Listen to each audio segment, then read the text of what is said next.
Welcome student. Today we discuss trapezoidal rule of unit 4। तो इसमें हमारे पास क्या रहता है, हमारे पास कोई इंटीग्रल गिवन होगा विद लिमिट सम लिमिट तो a टू b। हमें क्या करना है, इसका बेसिकली क्या फॉर्मूला रहता है, हमारे पास रहता है h/2। देखिए h जो होगा वो डिस्टेंस होगा जो हमारे बीच में होगा इंटरवल के बीच में, दैट इज y0। यानी आप ये लिख सकते हो first ordinate plus last ordinate, इनको ऐड करेंगे प्लस 2 इंटू इंटरमीडिएट ऑर्डिनेट।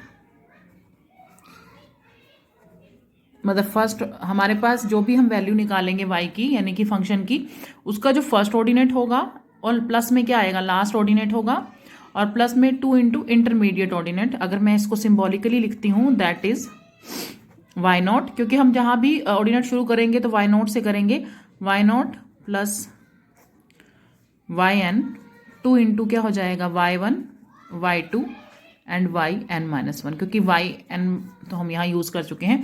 तो ये हमारा बेसिकली किसका फॉर्मूला रहता है, ट्रेपेजेंडल रूल का। देखिए इन क्वेश्चन में हमारे पास क्या रहता है ट्रेपेजेंडल रूल में, कई बार तो आपको क्या होता है कि इंटीग्रल दे दिया जाएगा। मान लीजिए फॉर एग्जांपल कोई भी इंटीग्रल गिवन है हमारे पास f(x), मैं ये लेट करके चलूंगी। मान लीजिए हमें जो है इसके अंदर log दे दिया जाता है log x, और मेरी लिमिट जो है ये दे दी गई 1 to 4। ठीक है, सच केसेस में क्या होगा कि आपको क्या कहा जाएगा, solve this integral by trapezoidal rule. तो आप क्या करोगे, हमारे पास इसमें जो h निकालने का जो बेसिकली फॉर्मूला रहता है वो रहता है b माइनस a अपॉन में n। तो b तो हो गया हमारे पास अपर लिमिट यानी 4 और a हो गया हमारे पास लोअर लिमिट यानी कि 1। अब हमें डिसाइड ये करना है कि देखिए n गिवन है या नहीं है। तो कई केसेस में आपको n गिवन होगा और कई में गिवन नहीं होगा। तो इन सच केसेस अगर आपको n गिवन है तो आप यहाँ पुट कर दोगे, और अगर आपके पास n गिवन नहीं है तो अपने अकॉर्डिंग जो है आप एक्यूरेट जो है पॉइंट लगा लोगे। जैसे मान लीजिए मैं लगाती हूँ n है, मुझे पता है 4-1 करके 3 आ रहा है, तो मैं अपनी विश से जो यहाँ 3 पुट कर लूंगी और यहाँ पर इंटरवल किसका बना लूंगी, विथ किसकी बना लूंगी, 1 की बना लूंगी, ताकि मैं h यहाँ पुट कर सकूं। तो h निकालने का हमारा बेसिकली रहता है formula b minus a upon n। b यानी upper limit, a minus lower limit, and n given है तो गिवन लिखेंगे चाहे वो डेसिमल में वैल्यू क्यों ना आ जाए। बट अगर गिवन नहीं है तो आप एक पर्टिकुलर इस तरीके की वैल्यू लोगे जिससे हमारा जो इंटरवल है वो हमें फाइंड करना जो है इजी हो जाए। तो हम इसके कुछ एग्जांपल्स देख लेते हैं, उसके थ्रू जो है आपको जो ये पॉइंट जो है अच्छा क्लियर हो जाएगा। देखिए जैसे मैं एक फर्स्ट प्रॉब्लम ले रही हूं यहाँ पर कि हमारे को बोला हुआ है यूज ट्रेपेजेंडल रूल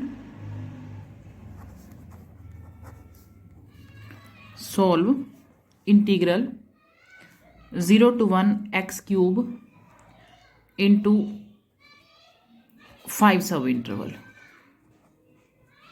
तो हमें कितने इंटरवल में डिवाइड करना है इसको, यानी अब इस केस में हमारे पास n आ गया। मैंने बोला आपको n गिवन होगा, कई केसेस में नहीं होता है, तो आप अपने अकॉर्डिंग ही वैल्यू ले लीजिएगा। तो यहाँ पर n है, उन्होंने बोला 5 सब इंटरवल में डिवाइड करना है, यानी n क्या हो जाएगा मेरे पास 5। तो हम पहले क्या निकालेंगे, हम h निकालेंगे। h कैसे निकलता है, b minus a upon n। तो b हो गया अपर लिमिट, a हो गया लोअर लिमिट और n क्या हो गया, दैट इज 5 बिकॉज उन्होंने बोला है। तो क्या हो गया 1 बाय में 5। अगर आप इसको डिवाइड करोगे तो क्या हो जाएगा 0.2। तो हमें क्या करना है, देखिए ये हमारे पास क्या है, fx की वैल्यू है, fx क्या है x³। नाउ अब हम क्या करेंगे, अब हमें पहले जो है स्टार्ट करना पड़ेगा 0 से, हमें इंटरवल बनवाने पड़ेंगे। तो हम कैसे नहीं बनाएंगे इस इंटरवल को, देखिए यहाँ fx है, इसको हम लेट भी कर सकते हैं क्योंकि मैंने आपको y0 में बताया था, तो यहाँ हमने y के इक्वल लेट कर लिया है। तो देखो हमारे पास ये बोला हो गया है कि हर इंटरवल है उसका डिस्टेंस है 0.2। तो आप एक तरह से लगाकर चलिए, मेरा 0 से लेकर 1 के बीच में इंटरवल है, मैंने इससे कितने पार्ट्स में सब इंटरवल में डिवाइड करना है, मेरे को इसको 5 सब इंटरवल में डिवाइड करना है, और एक पॉइंट जो है उसकी विथ कितनी होनी चाहिए, यानी उसके बीच का साइज कितना होना चाहिए, दैट इज 0.2। तो मान लीजिए मैं करती हूं, तो मैं इसमें 0.2 ऐड करूंगी, तो मेरे पास पॉइंट क्या आ जाएगा 0.2। फिर से मैंने कितनी विथ ली 0.2, इसमें 0.4 ऐड किया तो कितना आया 0.4, फिर इसमें 0.2 ऐड किया तो कितना आया 0.6, फिर 2 ऐड किया तो कितना है 0.8 और फिर आ गया 1।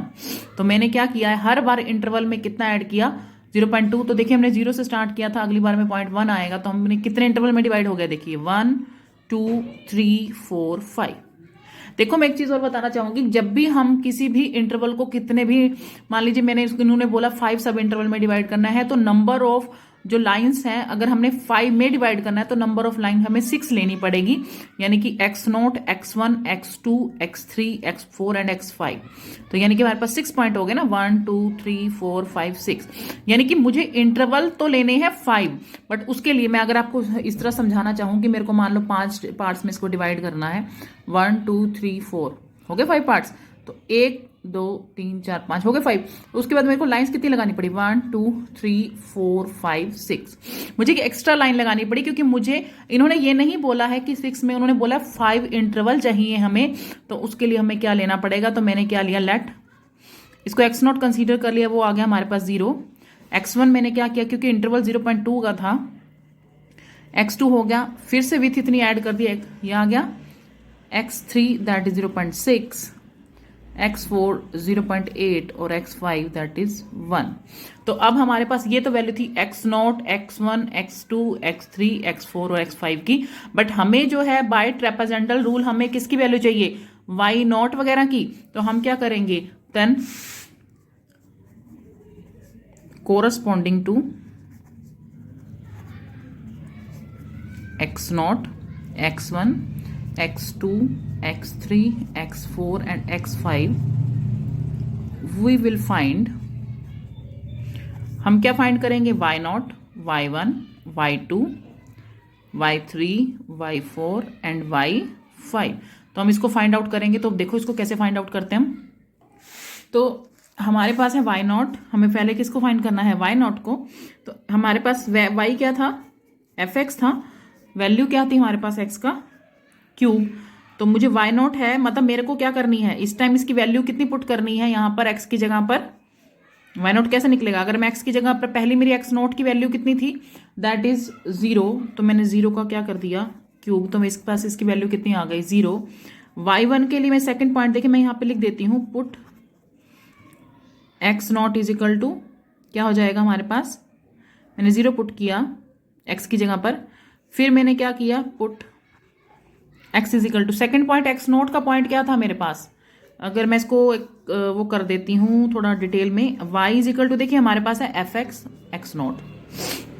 पहला पॉइंट मेरे पास x0 का है, तो मेरे पास यहाँ y0 के लिए क्या बन जाएगा, fx0, और fx0 कितना था हमारे पास 0, तो दैट इज 0 का क्यूब। अगर मैं बेसिकली आपको इस तरीके से मैं क्लियर कर ली हूँ कि y0 दैट इज fx0, क्योंकि y0 तभी आएगा जब fx0 पुट होगा, क्योंकि ये किसकी कॉरस्पॉन्डिंग वैल्यू है। तो x0 की वैल्यू कितनी थी हमारे पास, 0 कंसीडर की थी हमने, 0 का क्यूब। अगर मैं बात करती हूँ y1 की, तो यहाँ पर क्या आएगा, y1 किसके कॉरस्पॉन्डिंग था, x1 के, और हमारे पास x1 की वैल्यू हमने कितनी ली थी 0.2, तो मैं x के प्लेस पे क्या पुट कर दूंगी 0.2 का क्यूब, दैट इज 0.8। y2 ये किसके कॉरस्पॉन्डिंग था, x2 के, तो यहाँ था 0.4, तो यहाँ आ जाएगा 0.4 का क्यूब, तो ये हमारे पास आ गया 0.064। आगे नेक्स्ट जो है हम निकालेंगे y3, तो ये इस किसके कॉरस्पॉन्डिंग आएगा, y3 किसके कॉरस्पॉन्डिंग था, x3 के ना, अगर x3 की वैल्यू पुट करेंगे तभी y3 मिलेगा। तो हमारे पास कितना था 0.6, क्योंकि मैंने अभी बताया था आपको कि जो h था हमारा हर बार 0.2 आया था, तो इतने का डिफरेंस आएगा, और अल्टीमेटली आज जब आप डिफरेंस फाइंड आउट करोगे ना, तो हमने 0 से स्टार्ट किया है, 1 तक ही वैल्यू जाएगी, उससे आगे नहीं जाएगी।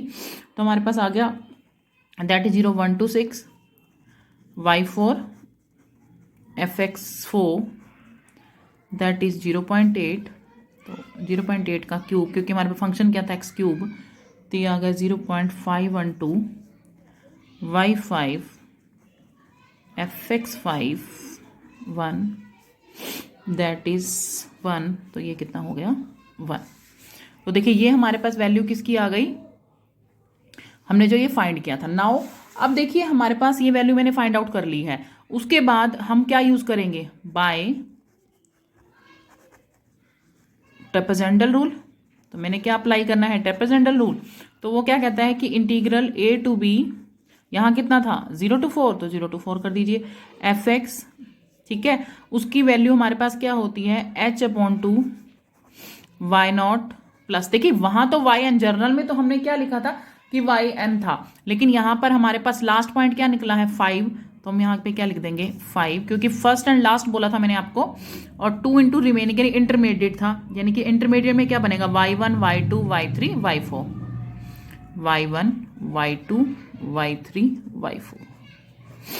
तो मैंने ये वैल्यूज, अब देखिए मैं वैल्यूज पुट करती हूँ। h की वैल्यू हमारे पास कितनी आई थी 0.2/2, y नॉट हमारे पास कितना है 0, y1 है और y5 है 1 2, तो बीच की वैल्यूज को मैं ऐड कर देती हूँ, प्लस में 0.064 216 0.512, ऑल द वैल्यूज को हम ऐड कर देंगे और कैलकुलेट कर लेंगे, तो हमारे पास बनेगा 0.26। तो यही हमारी रिक्वायर्ड क्या है बाय ट्रेपेजेंडल रूल, हमारा जो फंक्शन क्या था 0 to x³ dx, इसकी जो वैल्यू है ये हमारे पास ये है। कई बार क्या होता है आपको ये बोला जाता है कि आप इसे ट्रेपेजेंडल रूल से फाइंड आउट कीजिए और डायरेक्ट भी इसकी वैल्यू निकाले, तो उस केस में क्या करना है कि 0 to 4 है x³ dx है, कि अगर हम इसको डायरेक्ट निकालते हैं तो हमारा कितना डिफरेंस आता है या जो भी है, x की 4/4 होगी, अगर मैं सिंपली इंटीग्रेशन करती हूँ लिमिट हो जाएगी 0 to 4, तो मैं अपर लिमिट पुट करती हूँ 4 की 4 और लोअर करूंगी तो 0, तो ये बन जाएगा 4 की 4/4, दैट इज 4⁻³ 3। तो ये हमारे पास देखिए डिफरेंस आ रहा है ना, बस उन्होंने ये कई बार हमसे बोल देते हैं कि आप डायरेक्टली इसे ट्रेपेजेंडल से रूल भी निकालिए, और क्या डायरेक्ट अगर मैं करूं तो ये सेम वैल्यू देता है या नहीं देता है। इस तरह के केसेस भी कहीं आपको मिलेंगे जहां पर आपको बोला जाएगा कि इंटीग्रल की वैल्यू भी फाइंड आउट करो और साथ में जो है ट्रेपेजेंडल से भी इसकी वैल्यू फाइंड आउट करो, तो ये इस तरीके से भी क्वेश्चन आ जाता है। तो अब हम नेक्स्ट प्रॉब्लम देख लेते हैं इसकी। हाँ जी, एक और प्रॉब्लम ले रही हूं मैं इसकी। इसमें देखिए हमारे पास है 0 to 1 dx 1/x² dx, और सॉरी dx पहले मेंशन है। देखिए कई केसेस में ना आपको इस तरीके से भी प्रॉब्लम मिलेगी कि आपको जो है ना डायरेक्ट वैल्यू भी गिवन होगी, उस केस में हमें n भी फाइंड आउट करना पड़ता है, क्योंकि आपको मान लीजिए कोई टेबल गिवन है और आपको उसमें से n भी निकालना पड़ेगा, h भी फाइंड आउट करना पड़ेगा, उस तरह की प्रॉब्लम मैं आपको बताऊंगी, बट ये तो चलो डायरेक्ट दे रखी है। इसमें हमारे पास क्या होगा, आपको ट्रेपेजेंडल रूल से इसको सोल्व करना है, और हमारे पास जो h है ना दैट इज 1/4, ये गिवन है कि h हमारे पास 1/4 के इक्वल है। तो h हमारे पास 1/4 है, यानी कि मैं क्या करूंगी, अगर मैं आप जो बेसिकली लगाऊं तो h कैसे निकालते हैं हमारे पास b/a/n, तो b यानी 1 - 0 में n होता है, n मतलब हमारे पास है नहीं, लेकिन मैं n को यहां लगा के चल रही हूँ, यानी कि अगर मैं 1/4 है h की value, that means b - a/h, तो यानी कि हमारे पास n की वैल्यू कितनी आ गई है 4। ये n की वैल्यू इसलिए ही चाहिए होती है क्योंकि देखो हमारे पास ना सभी की वैल्यू होनी चाहिए, क्योंकि जब हम इंटरवल लेते हैं ना तो ये चीज यही डिसाइड करता है कि हमारे 4 इंटरवल बनेंगे या 5 इंटरवल बनेंगे। तो जैसे मेरे पास h 1/4 है, तो अगर मैं इसको ये कहूँ h को मान लीजिए मैं यूं लिख लूँ h 1 - 0/4, तो n कितना आ जाएगा 4 ही आ गया ना। तो मेरे पास h की वैल्यू गिवन थी मेरे पास, तो मैंने इसको कंपेयर कर दिया एक तरह से, h को 1/4 था, मैंने 1 - 0, तो इसको मैं b - a/h लिख सकती हूँ। h मेरे पास है 1/4, वी राइट इट 1 - 0/n, यूं लिख सकती हूं। तो ये क्या हो गया b - a/n, तो n की वैल्यू कितनी हो गई यहां से 4, यानी कि यहां से आपको n फाइंड आउट करना है कि n हमारा कितना है, यानी हर बार जो मेरा इंटरवल है वो दैट इज 0.25। तो इसके बाद मैं अब कैलकुलेट करूंगी कि मेरे को कितने पार्ट्स में इसको डिवाइड करेंगे। तो हमारे पास देखिए n हमारे पास 4 आ गया और h हमारे पास क्या हो गया 1/4, दैट इज 0.25। अब देखो मैंने कंपेयर कर लिया, मेरे पास a भी आ गया b भी आ गया, वो तो ऑलरेडी थे हमारे पास, बट हमने h कैसे निकाला, सॉरी n कैसे निकाला, मैंने कंपेयर करके निकाला है h को मैंने लिखा 1 - 0/n, तो हमारे पास 0.25 आ गया। अब देखो मैं इंटरवल स्टार्ट कर रही हूं, तो हमारे पास x0 है और हर बार कितने का इंटरवल आएगा 0. उसका, तो x0 मेरे पास कितना आ गया, 0 से स्टार्ट हो रहा है x0, और x1 कितना हो जाएगा, मैं इसमें कितना ऐड कर दूंगी जो मेरा विथ थी यानी कि 0.25, x2 कितना आ जाएगा x2 0 पॉइंट यानी कि 50, x3 आ जाएगा 0.75, x4 कितना आ जाएगा मेरे पास 1, 1 2 3 4 5, ये हमारे पास वैल्यू आ गई है इसकी। तो मैंने x0 निकाला, x1 निकाला, x2 x3 एंड 4, तो कितने इंटरवल बने 5 बने ना। मैंने आपको यही बोला था कि जितना n होगा उससे एक मोर लाइन लेनी है, तभी हमारे पास वो 4 इंटरवल में डिवाइड होगा। ये 4 है तो मैंने x0 ली। अब कोरस्पॉन्डिंग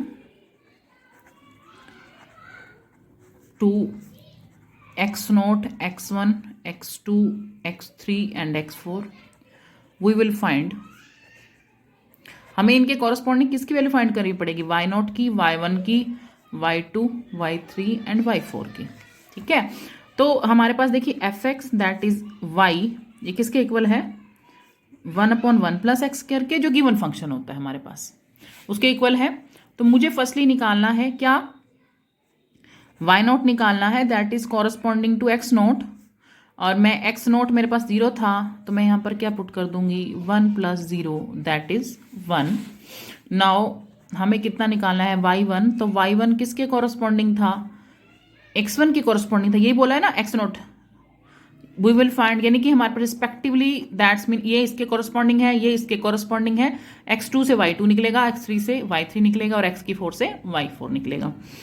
तो हमारे पास यहाँ मैं वैल्यू किसकी कटूंगी 0.25 की, तो यहाँ पर 1 + 0.25 का स्क्वायर, तो इसकी वैल्यू आ रही है हमारे पास 0.9411। पहले इसका स्क्वायर करके 1 में ऐड कर दीजिएगा, फिर 1 से डिवाइड कर दीजिएगा। y2 दैट इज fx2 0.50, 1 + 0.50 इसका स्क्वायर हो जाएगा, फिर ऐड होकर 1 से डिवाइड होगा, that is 0.8 y³ that is corresponding to x3, तो हमारे पास था 0.75, 1 प्लस, देखिए वो तो जिस टाइप का आपको फंक्शन दिया जाएगा आपने जस्ट वही पुट करना है, x जहां पर भी है वहां पर हमें जो है कॉरस्पॉन्डिंग वैल्यू पुट कर देनी है। तो we get value 0.64, y4 x की 4 दैट इज 1, 1 + 1/2, तो 1 डिवाइडेड बाय दैट इज 0.5। तो हमें 5 वैल्यूज मिल गई हैं corresponding to x0, x2, x3, x4। अब हम इसका जनरल फार्मूला लगा देते हैं। हमारे पास इंटीग्रल था 0 to 1 dx 1 + x² is equal to h bye में 2, यहाँ था y0, मैंने कहा था लास्ट, देखिए यहाँ y4 आ रहा है, पिछले क्वेश्चन में y5 था, first and last ordinate y4 + 2 into intermediate ordinate यानी कि बीच के जो वैल्यूज है y2, y3 sorry y1, y2, y3, y1, y2, y3। जैसे हमने y4 वैल्यू लिख दी है वो नहीं लिखनी है, आपको यूज नहीं करनी है, इंटरमीडिएट यानी जो बीच की वैल्यू बची हुई है वो लिखनी है। h हमारे पास कितना था 0.25 था, तो मैंने इसको 2 से डिवाइड कर दिया। y0 अपने पास कितना है दैट इज 1 एंड y4 कितना है 0.5, 2 इंटू रिमेनिंग टर्म थी 0.8, 0.64, 0.5, तो आप इसको कैलकुलेट कर लीजिएगा। कैलकुलेट करने के बाद हमारे पास आ रहा है 0.7827। तो हमने क्या किया है इसकी वैल्यू फाइंड आउट कर ली है। तो कुछ और एग्जांपल देख लेते हैं इसकी। देखिए मैं अब आपको ना एक ऐसा एग्जांपल दूंगी जिसमें हमारे पास ऑलरेडी जो है डाटा गिवन है, मतलब हमारे पास 1 2 3 सभी पॉइंट्स पर वैल्यू ऑलरेडी गिवन है, और आप उसके बाद जो है h कैसे फाइंड आउट करोगे इसका और n कैसे फाइंड आउट करोगे वो बताऊंगी। जैसे हमारे पास इंटीग्रल दे रखा है 0 to 4 ex dx, और आपको जो वैल्यू फाइंड करनी है, हमें e1 की वैल्यू दे रखी है दैट इज 2.72, e2 की दे रखी है 7.39, e3 20.09, e4 है 54.76। तो ये ऑलरेडी गिवन है हमारे पास। तो आप किस तरीके से करोगे देखिए, हमारे पास मैं इसका टेबल बन फॉर्म कर लेती हूँ। x y is equal to fx, यहाँ ज़ीरो पर यहाँ मेंशन नहीं है, मैंने ज़ीरो इसलिए लिखा है क्योंकि E1 से वैल्यू है, E0 1 होता है, तो यहाँ हमें ज़ीरो से ही स्टार्ट करना पड़ेगा क्योंकि जो मैं गिवन इंटीग्रल है ना that is started with zero, तो हमारे को जीरो से ही लेना पड़ेगा। यहाँ जीरो की वैल्यू गिवन नहीं थी एंड वी नो कि E0 किसके इक्वल होता है 1 के। ये मेंशन नहीं है क्वेश्चन के अंदर E0, बट मैं लिख रही हूँ बिकॉज हमारा जो इंटीग्रल है मैंने आपको बोला कि स्टार्ट उसी पॉइंट से होती है जिस पॉइंट की लोअर लिमिट होती है, तो लोअर लिमिट यहाँ 0 थी, तो हम इसको खुद भी ले सकते हैं पॉइंट को। E1 पर वैल्यू है मेरी 2.72, E2 पर है 7.39, 3 पर 20.09, E4 पर है 54.6। ये वैल्यू ऑलरेडी हमारी गिवन है। अब देखिए मैंने इसके अंदर ट्रेपेजेंटल रूल अप्लाई करना है। अब ना तो मेरे पास h है ना मेरे पास वो है यहाँ पे ना, ठीक है, तो ना मेरे पास h है ना कुछ है। देखिए मेरे पास, अब मैं अंडरस्टूड हूँ कि मेरे पास इसकी वैल्यू जो है ये 1 की वैल्यू थी ना, यहाँ पे आप ना 1 ही कर दीजिए e की बजाय, यहाँ 1 है, यहाँ जस्ट 2 है, यहाँ 3 है, क्योंकि मेरे पास उसकी वैल्यू ना ये x की वैल्यू है, फंक्शन है ना e के ऊपर दे रखा है, 1 2 3 ही कर देते हैं यहाँ पे। तो मेरे पास है, देखो 0 पर मेरी वैल्यू थी 1, मैंने 1 पुट किया x के प्लेस पे, तो मेरे पास आई 2.72, मैंने 2 पुट किया दैट इज 7.39, मैंने 3 पुट किया 20.09, जब 4 पुट किया दैट इज 54.6। नाउ देखिए अब मैं ना क्या करूंगी, अब मुझे देखो h निकालना है, तो h कैसे निकलता है, डिफरेंस से। अब ये देखो कि x का डिफरेंस कितने का आ रहा है, पहली बार 1 का आया, फिर 1 का आया, 1 का आया, मीन्स मेरे पास h क्या हो गया, 1 हो गया। डिफरेंस आपने x का देखना है, y में नहीं देखना, y में क्या भी डिफरेंस है, क्योंकि हम y x जो y तो वो तो उसी कॉरस्पॉन्डिंग आई है ना इसकी वैल्यू। तो आपने जब h फाइंड आउट करना है तो देखो इसके बीच में डिफरेंस कहाँ है, 0 से लेकर ये 4 तक जा रहा है, हमारा इंटरवल 0 से 4 जा रहा है, देखिए यहाँ भी जा रहा है। सेकेंड थिंग, हमारे बीच में 1 1 का डिफरेंस आ रहा है तभी वो 4 पर पहुंच जाए। दूसरा हमारे पास और क्या निकालना था, n, तो n कैसे निकालोगे, देखिए n कैसे निकलता है हमारे पास कि मेरे पास नंबर ऑफ टर्म्स कितनी है, ये कितनी है 1 2 3 4 5, तो n हमारे पास क्या होगा 4। जितनी नंबर ऑफ टर्म्स होती है उससे कम होता है, क्योंकि मैंने आपको बोला ना लाइंस हम एक्स्ट्रा लेके चलते हैं सब इंटरवल में। मेरे कितना इंटरवल में डिवाइड हो रहा है ये 1 2 3 4 5 लाइन लगाई हैं, तो n क्या हो गया मेरे पास 4 हो गया, क्योंकि मेरे को 5 इंटरवल में डिवाइड करने के बाद जब मैंने 5 लाइंस लगाई तो ही मुझे 4 इंटरवल मिलेंगे ना, 1 2 3 4, तो ये मेरे को 5 लाइंस की वैल्यू है और मैंने इससे इंटरवल मेरे को मिले 4, क्योंकि मुझे 4 सब इंटरवल में डिवाइड करना था, तो n कितना हो गया 4। तो इसके बाद मेरे पास देखिए h भी है, n भी आ गया। अब मैं इस इंटीग्रल की value by trapezoidal rule find out कर सकती हूँ, ex dx, तो h बाय में 2, यहाँ आएगा y0, ये तो y0 की वैल्यू होगी, ये y1 की, ये y2 की, ये y3 की, ये y4 की, तो लास्ट कितना हो गया y4, तो तभी तो मैंने कहा था n = 4 प्लस 2 इंटू रिमेनिंग, मतलब जो बाकी बचे हुए मेंबर्स हैं, यानी कि हमारे पास क्या हो जाएगा y1 y2 और y3। h अपने पास कितना था 1/2, y ये तो हो गया मेरे पास 1, ये इसको कैलकुलेट करके आ गया 2 पॉइंट, लास्ट टर्म थी सॉरी 54.6, 2 इंटू y1 है 2.72, 7.39 प्लस 20.09, ये मैंने सभी वैल्यूज जो है वो कैलकुलेट कर दी और यहाँ आ गया 161.62। इसे कैलकुलेट करके आपके पास रिक्वायर्ड रिजल्ट आ जाएगा। तो यही हमारे पास क्या है, ये हमने किया है बाय ट्रेपेजेंटल रूल। अगर हमारे पास गिवन नहीं होता कि हमें कितने इंटरवल, क्योंकि देखिए n की रिक्वायरमेंट हो ना हो लेकिन h जो है हमारे रिक्वायरमेंट में आता ही आता है, क्योंकि जब तक हमारे पास h नहीं होगा तो आप ट्रेपेजेंटल रूल अप्लाई नहीं कर सकते हो। सो इन दैट केस आपको जो है ट्रेपेजेंटल रूल अप्लाई करने के लिए हमें h चाहिए होता है। तो h हमारा किस तरीके से निकलता है, h हमारा इस तरीके से निकलता है कि जो हमारे इंटरवल होंगे दैट इज h, और उसके बाद हम इसकी वैल्यू को कैलकुलेट कर लेंगे।